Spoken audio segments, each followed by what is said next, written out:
हे बघा, सरकारमधले काही आमदार वारकरी संप्रदायाच्या विरोधात स्टेटमेंट देत आहेत, संविधानाच्या विरोधात स्टेटमेंट देत आहेत आणि हे योग्य नाही। त्यामुळे त्या विषयाला कुठेतरी निषेध करण्यासाठी आज ज्यांच्यावर आमचा विश्वास आहे, संविधान, वारकरी संप्रदाय, यासाठी त्यांची बाजू घेण्यासाठी आम्ही सर्वजण इथं आलो होतो।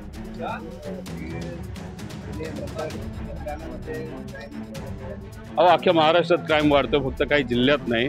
आणि आपलं राज्य हे क्राईम सेंटर या देशाचं झालंय, ते फार दुर्दैवी आहे असं मला वाटतं।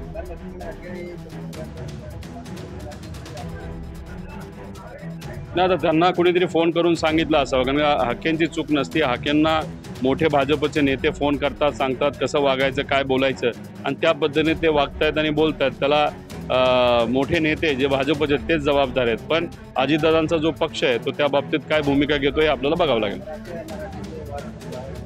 लोकसभेच्या काळामध्ये हिंदू मुस्लिमचा वाद निर्माण केला गेला, विधानसभेला मराठा ओबीसी वाद निर्माण केला गेला, आणि आता मराठी अमराठीचा वाद हा भाजप आणि सत्तेतल्या काही लोकांकडनं केला जातोय असं आमचं सगळ्यांचं मत आहे।